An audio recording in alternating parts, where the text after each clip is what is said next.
شروع اللہ کا نام لے کر جو بڑا مہربان نہایت رحم والا ہے۔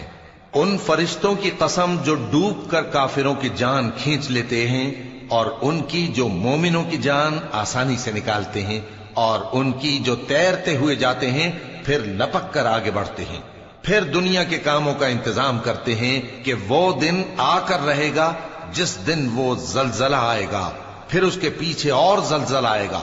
اس دن لوگوں کے دل خوف زدہ ہوں گے اور آنکھیں جھکی ہوئی۔ کافر کہتے ہیں کیا ہم الٹے پاؤں پھر لوٹیں گے؟ بھلا جب ہم کھوکھلی ہڈیاں ہو جائیں گے تو پھر زندہ کیے جائیں گے؟ کہتے ہیں کہ یہ لوٹنا تو سراسر نقصان کا لوٹنا ہوگا۔ تو بس وہ ایک ڈانٹ ہوگی، اس وقت وہ سب میدان حشر میں آ جمع ہوں گے۔ بھلا تم کو موسیٰ کی حکایت پہنچی ہے جب ان کے پروردگار نے ان کو پاک میدان یعنی طوٰ میں پکارا اور حکم دیا کہ فرعون کے پاس جاؤ کہ وہ سرکش ہو رہا ہے، پھر اس سے کہو کہ کیا تو چاہتا ہے کہ پاک ہو جائے اور میں تجھے تیرے پروردگار کا رستہ بتاؤں تاکہ تجھ کو خوف پیدا ہو؟ غرض انہوں نے اس کو بہت بڑی نشانی دکھائی مگر اس نے جھٹلایا اور نہ مانا، پھر لوٹ گیا اور تدبیریں کرنے لگا۔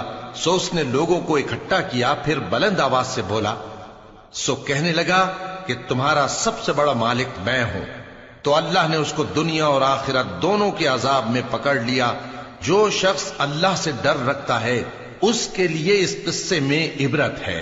بھلا تمہارا بنانا مشکل ہے یا آسمان کا؟ اللہ نے اس کو بنایا، اس کی چھت کو اونچا کیا، پھر اسے برابر کر دیا، اور اسی نے رات تاریک بنائی اور دن کو دھوپ نکالی، اور اس کے بعد زمین کو پھیلا دیا۔ اسی نے زمین میں سے اس کا پانی نکالا اور چارہ اگایا اور اس پر پہاڑوں کا بوجھ رکھ دیا۔ یہ سب کچھ تمہارے اور تمہارے مویشیوں کے فائدے کے لیے کیا۔ پھر جب وہ بہت بڑی آفت آئے گی اس دن انسان جو محنت وہ کرتا رہا یاد کرے گا، اور دوزخ دیکھنے والے کے سامنے لا کر رکھ دی جائے گی۔ اب جس نے سرکشی کی اور دنیا کی زندگی کو مقدم رکھا تو اس کا ٹھکانہ دوزخ ہی ہے۔ اور جو اپنے پروردگار کے سامنے کھڑے ہونے سے ڈرتا اور نفس کو بیجا خواہشوں سے روکتا رہا تو اس کا ٹھکانہ بہشت ہی ہے۔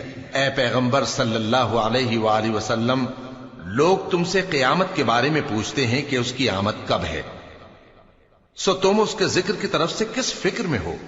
اس کا منتہا یعنی واقع ہونے کا وقت تمہارے پروردگار ہی کو معلوم ہے۔